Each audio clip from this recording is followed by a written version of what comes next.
Innal hamdalillah nahmaduhu wa nasta'inuhu wa nastaghfiruh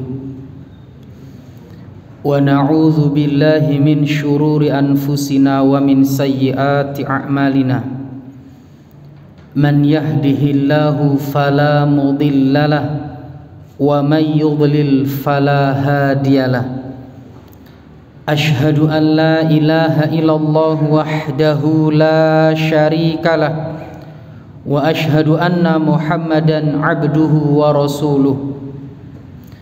Ya ayyuhalladzina amanu taqullaha haqqa tuqatih wa la tamutunna illa wa antum muslimun. Fa inna asdaqal hadithi kitabullah wa khairal huda huda Muhammadin sallallahu alaihi wasallam wa syarrul umuri muhdatsatuha fa inna kulla muhdatsatin fid dini bid'ah wa kulla bid'atin dhalalah wa kulla dhalalatin finnar.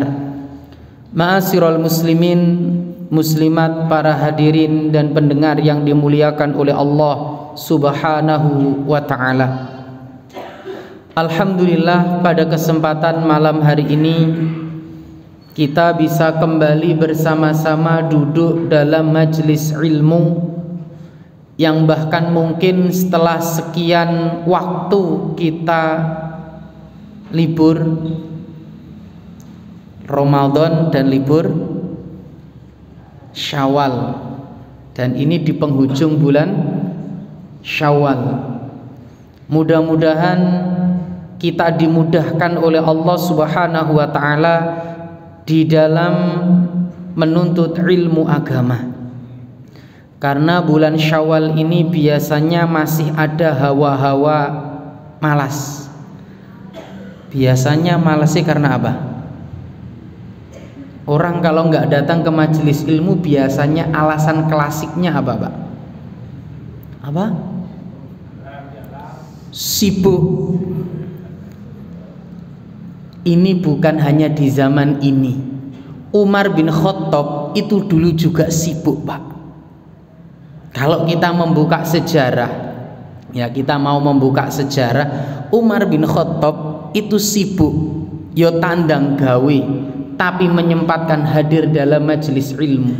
Sampai beliau pernah berkisah, dia punya tetangga, ya, beliau punya tetangga yang mana setiap beliau, karena saking sibuknya beliau dan tetangganya, bila Umar datang maka tetangganya kerja. Bila Umar datang ke majelis ilmunya Rasulullah maka tetangganya kerja. Kalau tetangganya datang ke majelis ilmunya Rasulullah maka Umar kerja. Tapi selesai kerja Umar akan mendatangi sahabatnya dan tanya, apa yang kau dapat di majelisnya Rasulullah? Dan itu setiap hari. Nah, berarti ojo alasan sibuk, wis terpatahkan. Ustadz sibuk, Umar yo sibuk, duduk pengangguran. Alasannya apa malih? Jal, alasannya apa saiki? Nggak datang ke majelis ilmu, alasannya apalagi selain sibuk, Pak?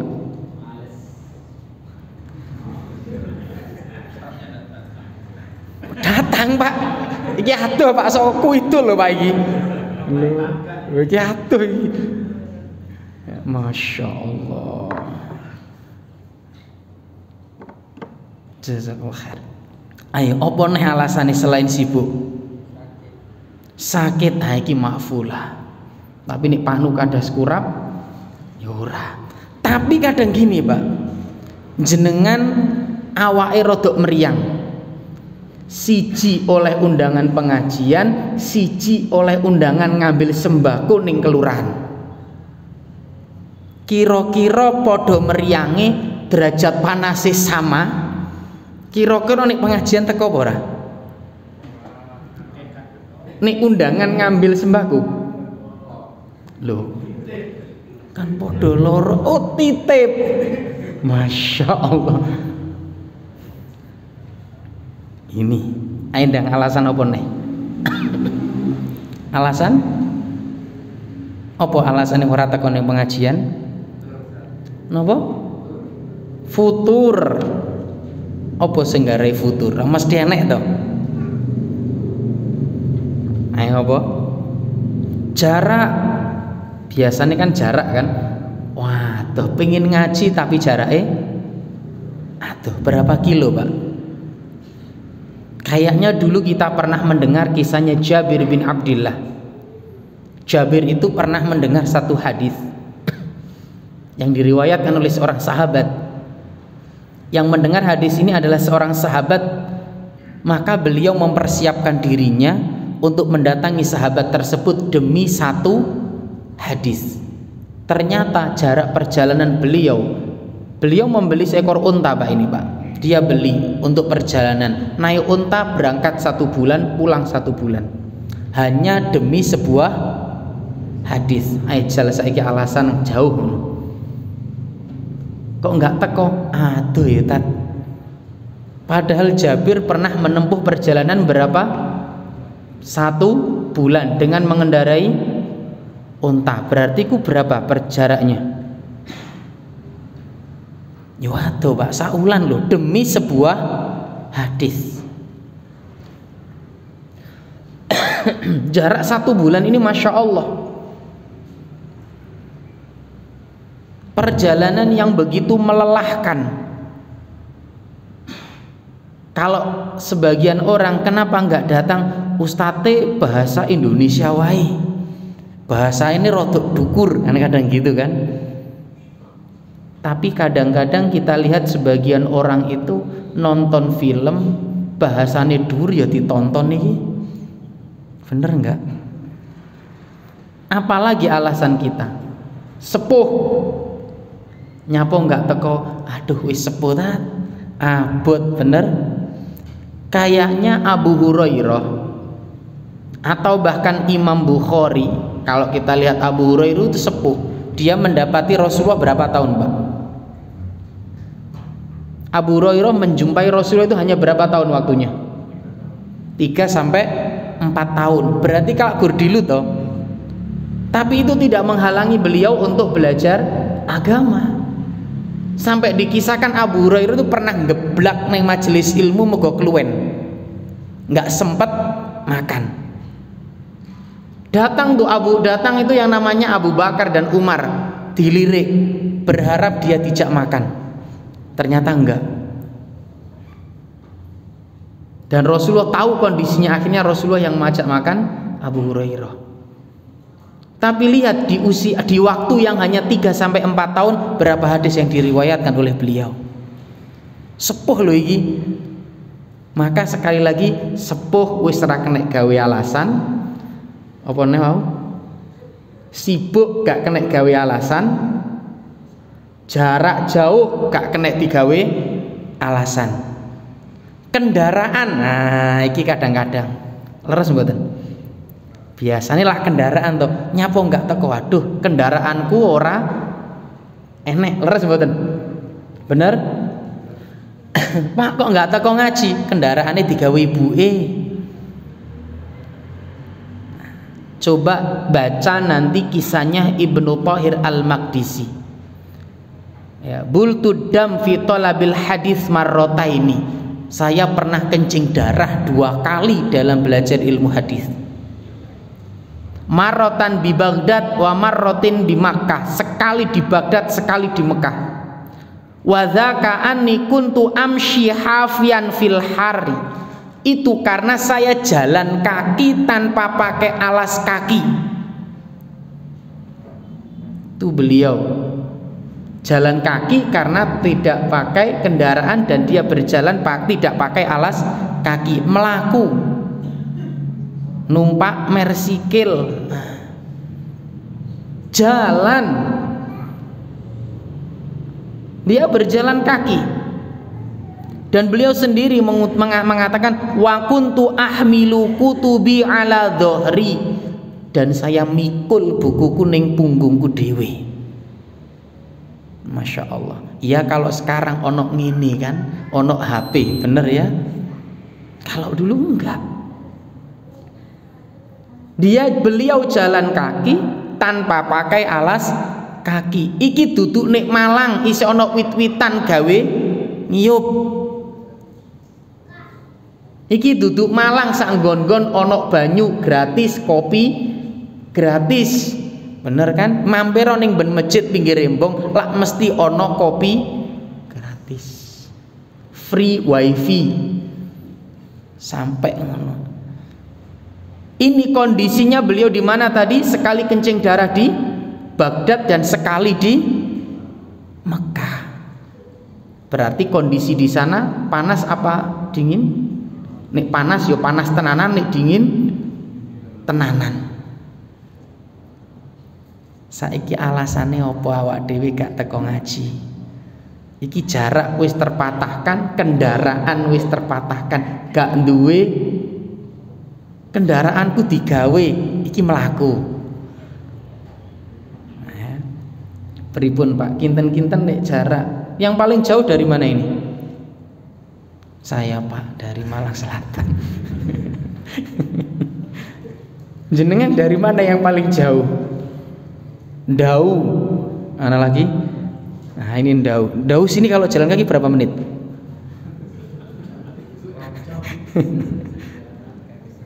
Nggak sampai sejam. Oh sejam. Ya berarti nek gak duwe sepeda ya berangkat 4:30. Buring. Ya nek kira-kira sing berangkat. Jenengan rodok wani ya ngene, Pak nunut itu kan. Mesti enek sing nunuti, leres mboten? Nah, tapi nek kondisi zaman dulu Ibnu Thahir Al-Maqdisi ape numpang sinten? Ya. Makanya ma'asyiral muslimin, kenapa bisa demikian? Karena kita kurang cinta dengan ilmu.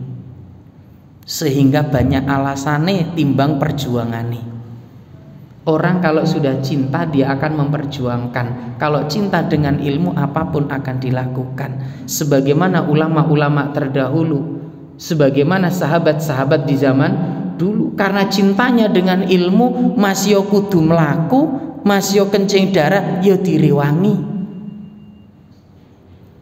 Harus meskipun kondisi demikian, meskipun demi sebuah hadis berangkat masih perjalanan 1 bulan. Kadang-kadang Pak monggo wonten pengaosan ning Malang Selatan. Waduh wis dalane elek pisan. Grunjal-grunjal, subhanallah. Iki kene Malang Selatan, ning nggo sepeda motor rodok Sirotol Mustaqim lho iki.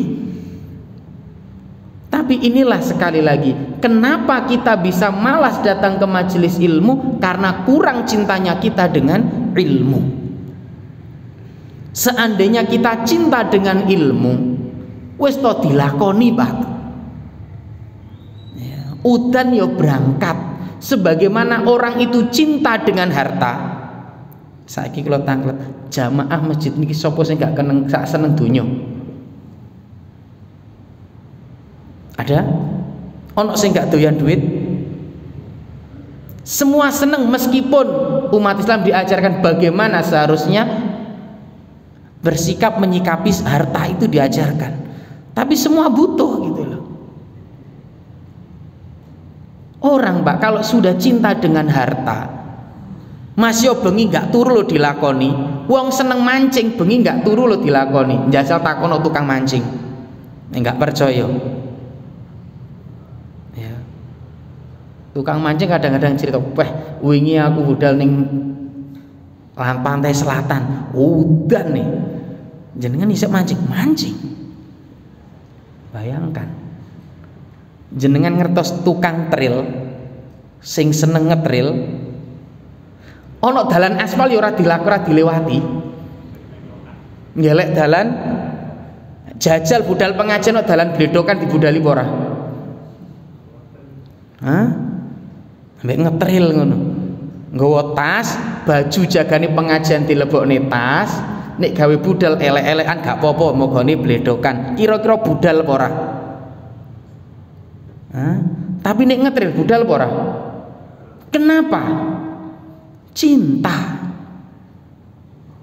Makanya ketika kita ingin hadir dan istiqomah dalam majelis ilmu, cintai ilmu itu dulu.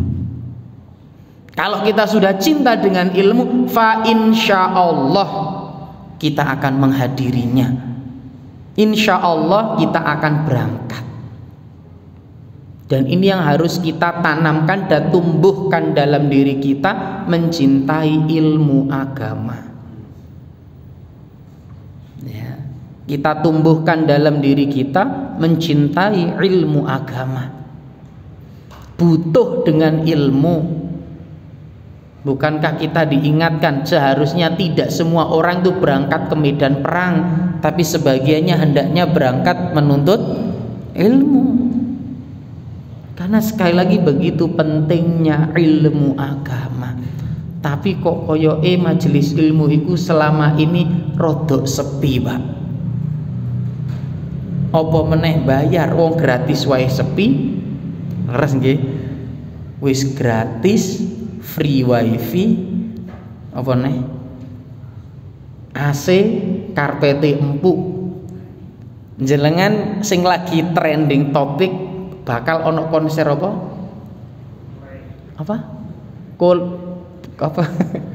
Coldplay ya, mbah sepi lah. Ya. Loh, iku bayar loh, Pak. Mulai dari berapa juta? Kok ngerti? Jangan tanya calon tiket ini. Loh, 11 juta. Iku lo entek dalam waktu sekian menit, sekian 11 juta. Nah itu kono cendol kan iki seluruh dilut ngas korban tuh kono sapi iki wis mentuk iki. Pemene saiki sapi murah. Lho saiki sapi ku murah, Pak. Soalnya dong geblak sapi iku. Ya. Makanya sapi murah. Kalau kurban rodok larang. Nah, saiki rodok murah. Iku tuh kono wedhus oleh telu. Sing gede-gede wisan. Tapi eman, tapi nonton konser ya eman. Kenapa direwangi budal masih bayar? Cinta. Wis to, seneng. Makanya jenengan iku seneng karo ilmu, fa insyaallah masih adoh budal, masih udan sarungan, selimutan. Tapi karena cinta, budal tetepan. Maka sekali lagi kami mengajak diri kami pribadi, mari kita tanamkan cinta kepada ilmu. Karena dengan demikian kita akan berangkat ke majelis ilmu meskipun kondisi yang sejatinya berat. Menuntut ilmu itu berat, maka mari kita cintai ilmu agar kita bersemangat dalam menghadirinya. Bapak itu cinta pada anak, Pak. Leres? Nek anak loro ora turu lo dibelani, Pak. Bener? Kenapa? Cinta. Makanya dahulu kalau kita baca sejarah, ya, ulama-ulama zaman dulu nek wis buka buku, nek wis sinau iku kadang-kadang lali waktu. Bener? Kenapa bisa lali waktu? Karena cinta, karena seneng ya. Tiang futsal niku, Pak, itu kadang lali waktu lho, 2 jam iku lho kok dilut men. Kenapa? Cinta. Orang mancing lali dino, lali tonggo, bahkan lali anak bojo ini wis mancing, seneng. Nah kalau kita sudah cinta dengan ilmu, duduk seperti ini nggak kroso. Nih sing sepuh ya sik kroso lah boyoke gitu kan. Tapi nih sing nom nggak pati kroso, Pak. Kenapa? Cinta. Ya. Sebagaimana kita duduk dengan orang yang kita cintai, meskipun durasi lama, rasane dilut. Duduk dengan istri iku masih yo suwi rasane dilut. Lah nek jenengan duduk dengan istri dilut rasane suwi, berarti jenengan nggak cinta. Jenengan sing pundi? Nek lungguh karo bojo iku dilut rasane suwi apa suwi rasane dilut? Nggak wani ngomong kan ono ibu-ibu ning mburi. Ya wis lah. Sing urung rapi yo sing sabar, urung iso komentar. Ngoten nggih Mas Amir nggih? Masyaallah. Ma'asyiral muslimin yang dimuliakan oleh Allah, kita masuk dan kita lanjutkan kajian kita, dan sekali lagi ini menjadi motivasi bagi diri kita. Alasan-alasan yang banyak itu mari kita kurangi, cukuplah alas di Malang Selatan yang luas, alasan gak ngaji kita hilangkan. Berbagai alasan-alasan itu. Kemarin kita sampaikan tentang bab tarbiyatul aulad, tentang mendidik anak. Poin yang pertama kita sampaikan adab mendidik anak, bagaimana kita agar memiliki anak yang soleh dan solihah. Dimulai dari yang pertama, hendaknya para lelaki atau seorang wanita memilih pasangan yang baik. Ini nomor satu, kami mengingatkan, mudah-mudahan gak lupa ya, pilih istri yang baik. Tidak hanya baik casingnya, tapi baik apanya? Agamanya. Syukur-syukur agamane apik, casinge apik, keluargane apik. Usuke. Kok ana sing nambahi. Masya Allah. Ya memang itu, memang wanita itu dinikahi karena berapa hal? Nah itu. Jadi memilih wanita-wanita yang baik. Kemudian yang kedua, agar anak-anak kita menjadi anak-anak yang baik, maka berikanlah makanan-makanan yang baik, berikan nafkah yang halal pada keluarga kita. Maka kepala rumah tangga, seorang bapak, bersungguh-sungguhlah dalam mencari nafkah, carilah nafkah yang halal. Lebih baik jenengan bekerja banting tulang ya, sehari 10 juta yang halal daripada cuma 100.000 yang haram. Benar kan? Berikan yang halal, karena sesuatu yang halal yang baik akan menghasilkan yang baik. Nafkah yang baik akan menghasilkan amal yang baik. Makanan yang baik akan menimbulkan amal yang baik ya.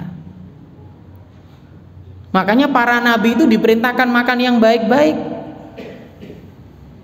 dan orang-orang yang beriman juga diperintahkan makan yang baik-baik, karena akan menghasilkan amalan-amalan yang baik, anak-anak yang baik, anak-anak yang soleh dan solihah. Tetapi bila yang dimasukkan ke dalam perut anak ini adalah sesuatu yang haram, subhanallah, betapa banyak kita dapati jane donyane ya turah-turah tapi anake enggak ono sing patuh, babar belas ya. Jangan sampai, berikan yang halal. Dan kepada kepala rumah tangga atau kepala keluarga, bapak-bapak, bersemangatlah dalam mencari nafkah, karena mencari nafkah adalah ibadah. Niatkan semua karena Allah Subhanahu wa ta'ala. Jenengan yang sudah menghalalkan, yang sudah istilahnya dipasrai, dititipi seorang wanita oleh orang tuanya, maka perbagusi akhlak kita, perlakukan dia dengan sebaik-baiknya. Ma'asyiral muslimin yang dimuliakan oleh Allah. Kemudian yang ketiga, hendaknya orang tua kalau pengen punya anak yang soleh dan solihah dan pola pendidikan yang baik itu, orang tua memerintahkan anaknya untuk sholat di usia 7 tahun. Meskipun di usia sebelum itu pun harus kita biasakan. Terlebih sudah umur berapa? 10 tahun. Hendaknya orang tua lebih perhatian lagi. Perintahkan anak-anaknya untuk sholat. Jangan sampai orang tua lebih fokus pada urusan dunia sehingga tidak memperhatikan anaknya sudah sholat apa belum. Bahkan ma'asyiral muslimin yang dimuliakan oleh Allah, ketika orang tua berjauhan jaraknya, anaknya kuliah, orang tua di rumah, anaknya ngekos, jenengan di rumah, jangan sampai lupa untuk mengingatkan, nak wis sholat durung. Karena anak kuliah itu kadang kebablasan, Nek ono tugas sampai lali daratan, lali mangan kan gitu. Turune menjelang subuhe kelewat. Maka orang tua hendaknya perhatikan masalah ini. Murru auladakum bis shalah wa hum abna'u sab'i sinin wadribuhum 'alaiha wa hum abna'u asyri sinin. Perintahkan anak-anak kalian untuk mengerjakan sholat ketika mereka berumur berapa? 7 tahun. Bukan berarti sebelum itu tidak kita perintahkan, tetap kita ajak ke masjid jika memang sudah bisa dinasihati, sudah bisa diarahkan.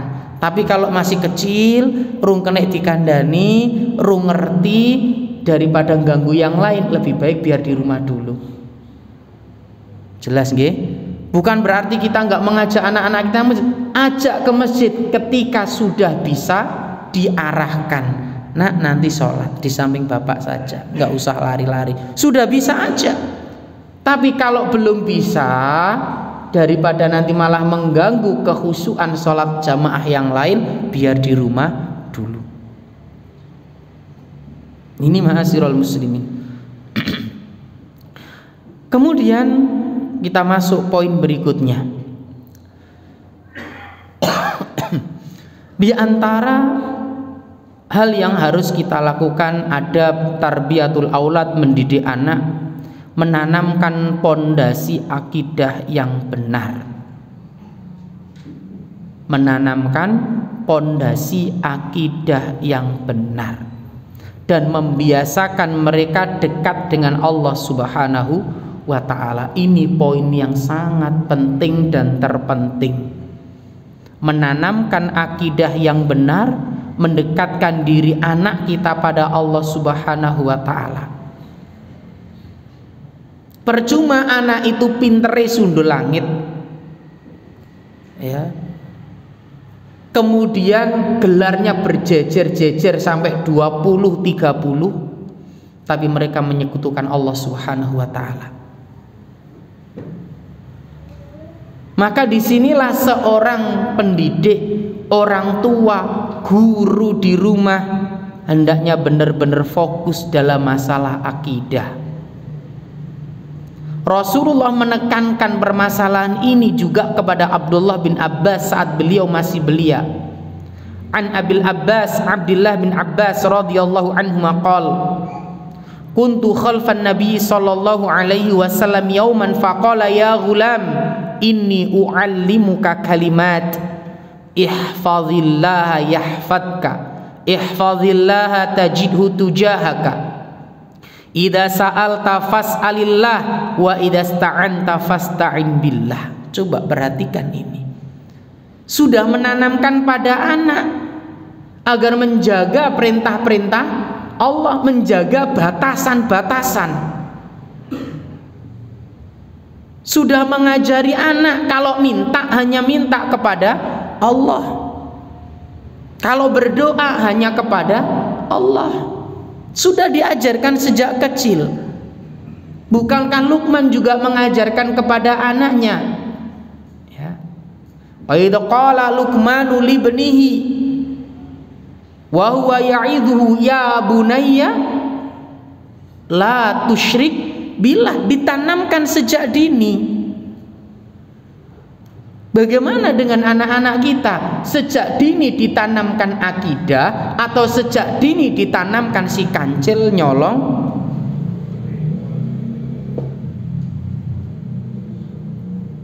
Atau nyanyi, atau nari, atau lain sebagainya. Subhanallah.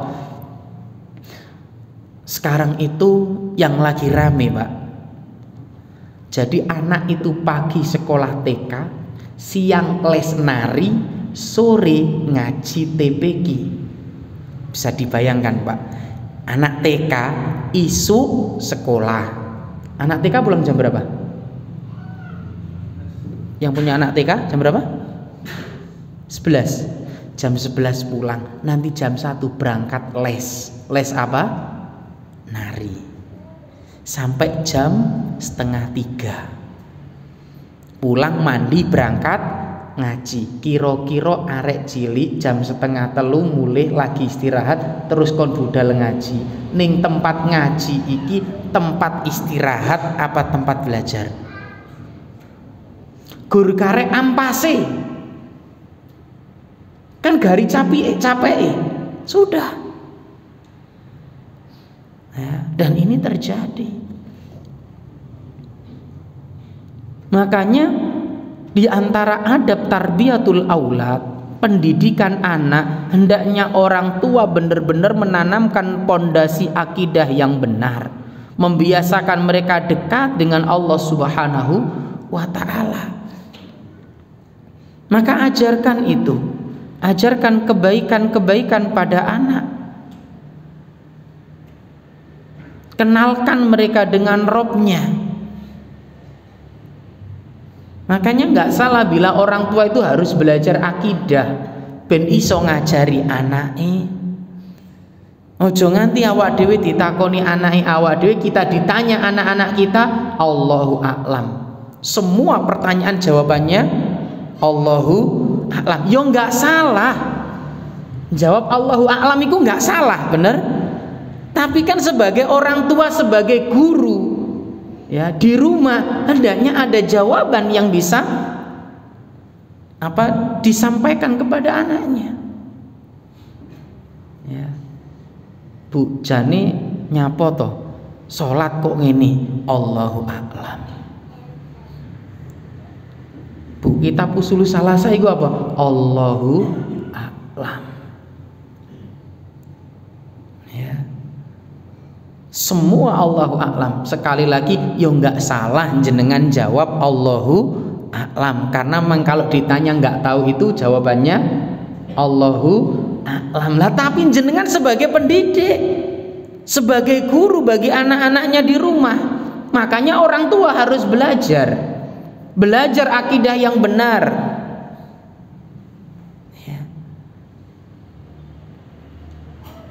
Anak yang sudah belajar akidah yang benar wis terlanjur gede dan orang tuanya masih bergulat dengan permasalahan kesyirikan, pelan-pelan dakwai mereka.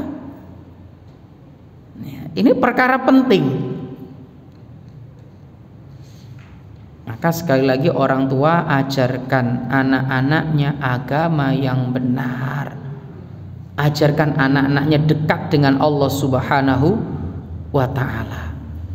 Disebutkan dalam sebuah riwayat an Jundub bin Abdillah, dari Jundub bin Abdillah qol, beliau berkata, kunna ma'an nabi sallallahu alaihi wasallam, kami dahulu bersama Rasulullah sallallahu alaihi wasallam, wa nahnu fityanun, dan kita, fityan itu anak-anak yang menjelang mendekati balik, hazawiratun fata'allamnal iman qabla an nata'allamal Qur'an, kami mempelajari iman sebelum mempelajari Al-Quran. Summa ta'allamnal Quran, kemudian kami mempelajari Al-Quran. Fasdadna bihi imanan, maka bertambahlah iman kami dengan Al-Quran. Rawahu Ibnu Majah. Dan Abu Thahir mengatakan sanad hadis ini sahih. Disampaikan ini, Rasulullah mengajarkan iman kepada anak-anak yang belia, yang belum balik, menjelang balik, diajarkan tentang keimanan, diajari tentang akidah. Baru kemudian diajarkan Al-Quran, sehingga apa? Ketika mempelajari Al-Quran, maka bertambahlah iman kita. Dikenalkan dengan akidah yang benar sejak dini.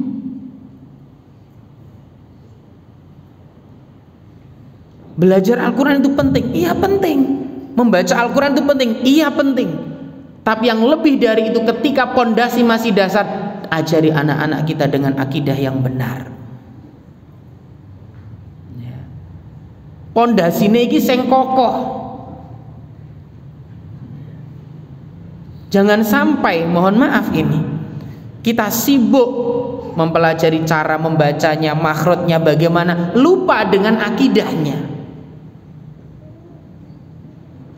Betapa banyak yang kita lihat orang yang bacaannya Masya Allah, akidahnya naudzubillah.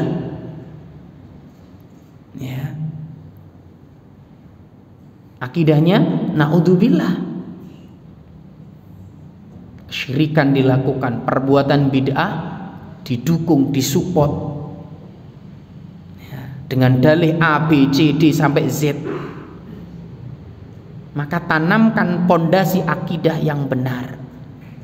Sekali lagi Jundub bin Abdillah mengatakan, ya kunna ma'an nabi sallallahu alaihi wasallam wa nahnu fityanun hazawiratun.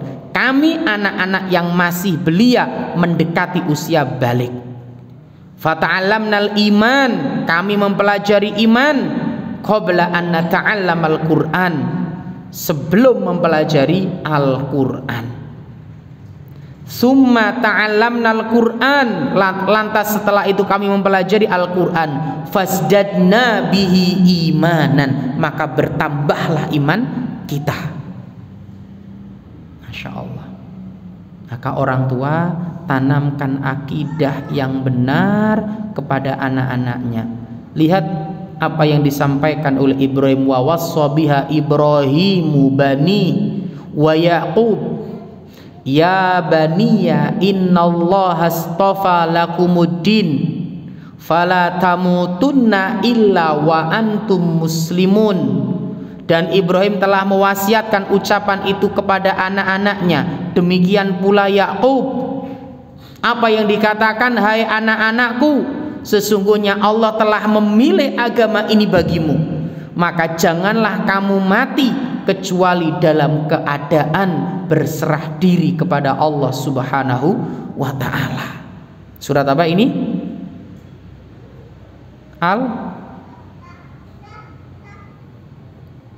Al-Quran. Saya akan jawab, Masya Allah.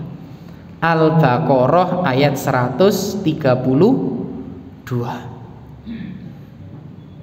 Sudah diingatkan, jangan sekali-kali engkau meninggal kecuali dalam keadaan mentauhidkan Allah.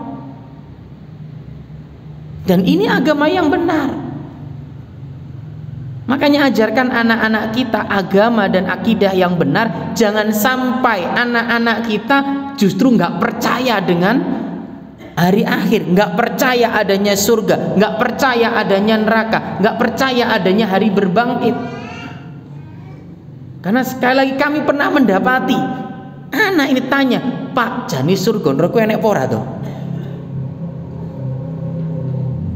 Subhanallah. Bagaimana peran orang tua, kan gitu. Maka tanamkan sejak dini dari pondasi dasar. Kalau jenengan bingung apa tak ulang opo, maka belajar, datang ke majelis ilmu agar kita bisa cerita pada anak-anak kita, bisa mendidik anak-anak kita. Makanya kalau bisa ya, kalau ada kajian-kajian ilmiah yang berbobot, kajian-kajian yang menyampaikan tentang agama, datangi, Pak. Selagi kita nggak ada istilahnya hal yang urgent, datangi. Khususnya yang sepuh, termasuk yang muda. Ya. Paham nggak paham urusan sih, pokok teko disik. Yang penting datang dulu. Ya, yang penting datang dulu. Datangi sudah. Kita benar-benar luangkan dalam diri kita, pokok maghrib sampai isya jatahku ngaji. Lah enggak suwi to, Pak. Wong awak dhewe kerja iku pirang jam, Pak? Dari jam 7 ngantos jam 4. Masya Allah. Mosok ngeluangno sak jam gawe ngaji kok enggak sempet. Cuapek Pak Ustaz, mari kerja. Wis toh nek mari pengajian mulai turu-turu wis. Yang penting datangi dulu. Setidaknya kita berkumpul dengan orang-orang yang baik. Kita berkumpul dengan orang-orang yang taat, dan ini sebab seorang dicintai oleh Allah Subhanahu wa taala. Sebagaimana disampaikan oleh Imam Ibnu Qayyim. Di antara sebab orang itu dicintai oleh Allah, dia berkumpul dengan orang-orang yang cinta pada Allah.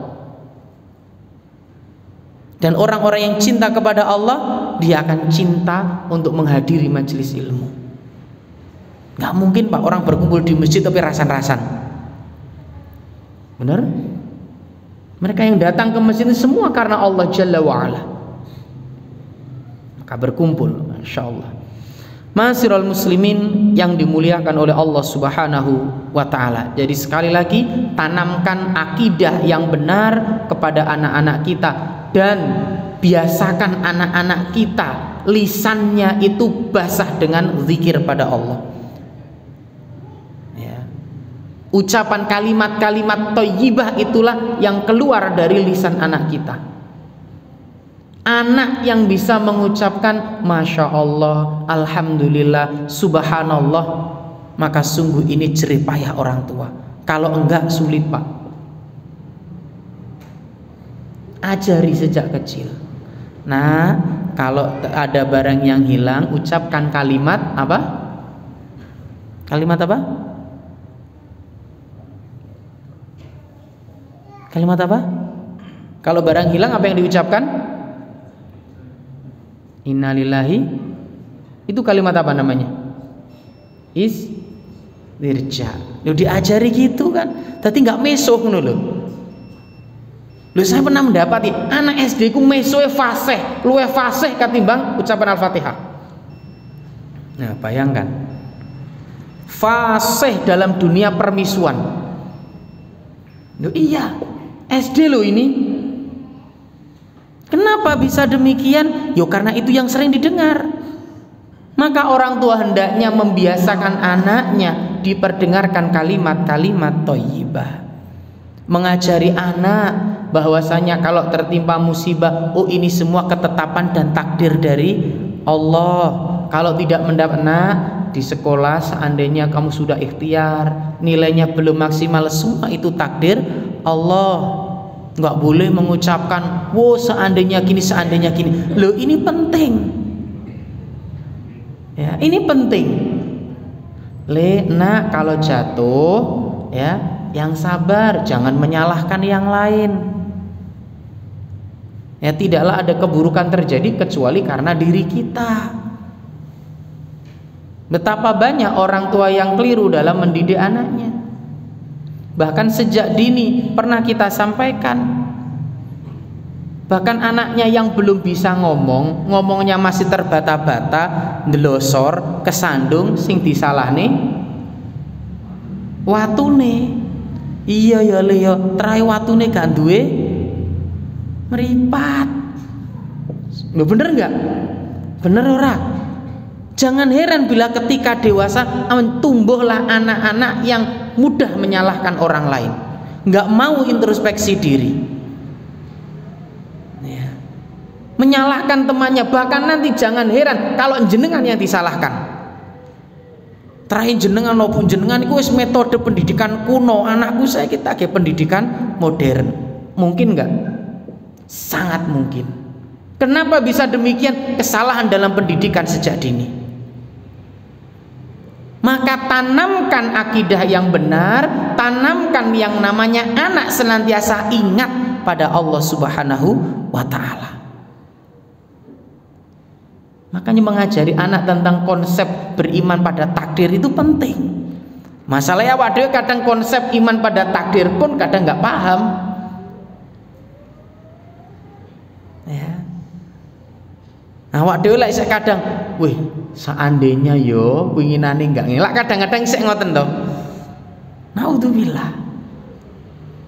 Padahal ini membuka pintu-pintu syaitan. Naudzubillah. Udah adzan ya. Masuk. Tambah didik oleh. Didik engges nggih. Wis libur soalnya. Jenengan lak rung keju toh. Nah, ini keju sikile dilurusno sik, diselonjor nih. Ngonek selonjor keju dilungguhi maneh. Bapak Ibu yang dimuliakan oleh Allah, yang berikutnya, selain menanamkan akidah yang benar, membiasakan anak dengan akhlak yang baik, akhlakul karimah ini penting.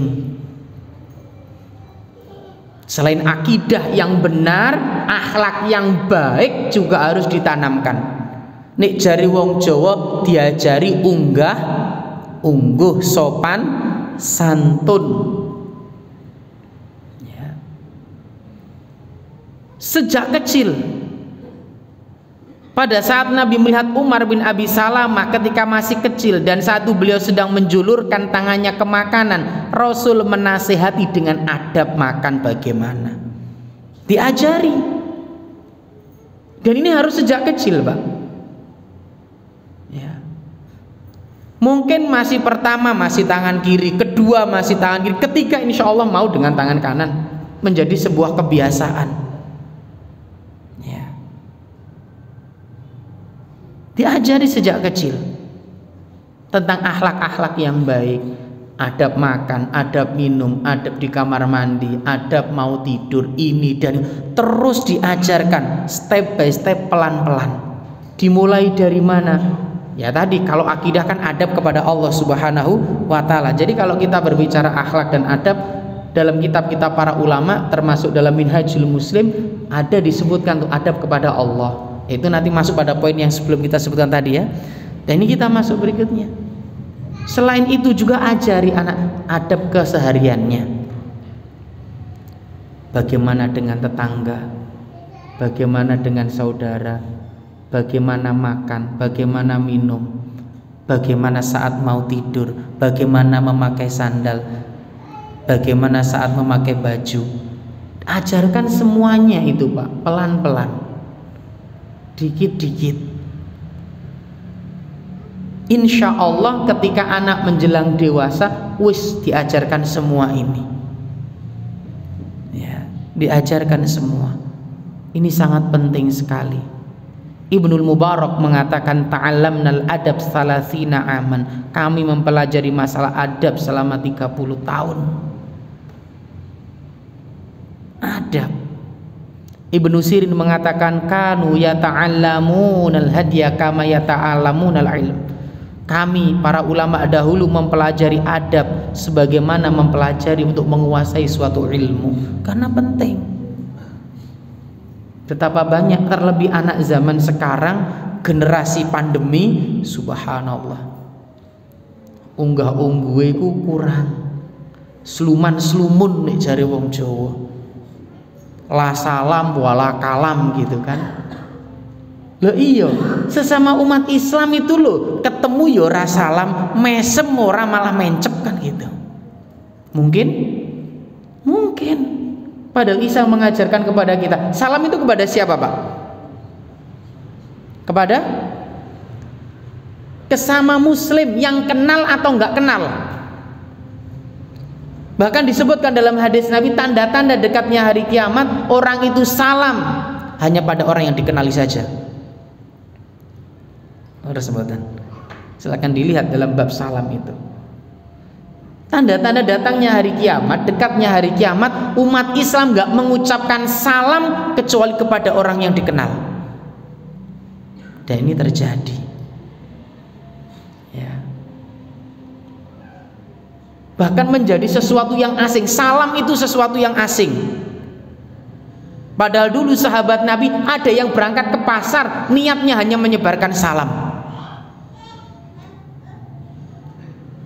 Jangan sampai kita malas punya sudut pandang, nek ono wong salam mesti wong ating jaluk. Loh ya toh. Nek salam itu mesti penjaluk sumbangan iki. Assalamualaikum, iki jaluk sumbangan tanda-tanda nih. Loh, sampai ada loh persepsi seperti itu. Karena umat Islam sendiri jarang mengucapkan salam. Padahal ini perintah, adab diajarkan oleh Nabi, sampai tata caranya diajarkan. Lah kurang piye toh? Maka ajari anak-anak kita adab. Ini penting sekali.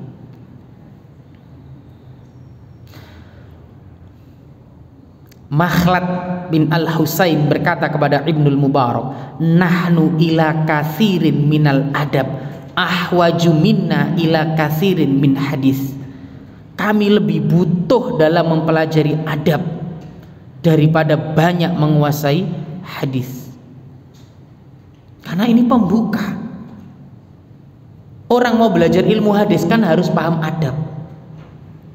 Nggak mungkin ilmu itu bisa berkah kalau dia nggak paham adab dengan gurunya. Adab dalam belajar ilmu. Maka pelajari sekali lagi. Pelajari adab, jangan sampai kelewat. Perbanyak berdoa kepada Allah, Allahumma hdini li ahsanil akhlak, dan seterusnya. Hafal nggih? Hafal? Hafal? Belum? Kalau belum dihafalkan. Ya, dicari, dibaca nggak apa-apa. Minta kepada Allah, ya Allah tunjukilah padaku akhlak yang baik. La yahdi li ahsaniha illa anta. Tidak ada yang dapat menunjukinya kecuali Engkau. Ya, ini kita baca, perbanyak minta pada Allah. Wallahu taala a'lam. Insyaallah kita lanjutkan pada pertemuan berikutnya. Mudah-mudahan yang singkat ini bermanfaat, dan insyaallah pada pertemuan berikutnya kita akan lanjutan poin yang ke-6. Wallahu taala a'lam bishawab. Kita akhiri dengan doa kafaratul majelis. Subhanallah. Assalamualaikum warahmatullahi wabarakatuh.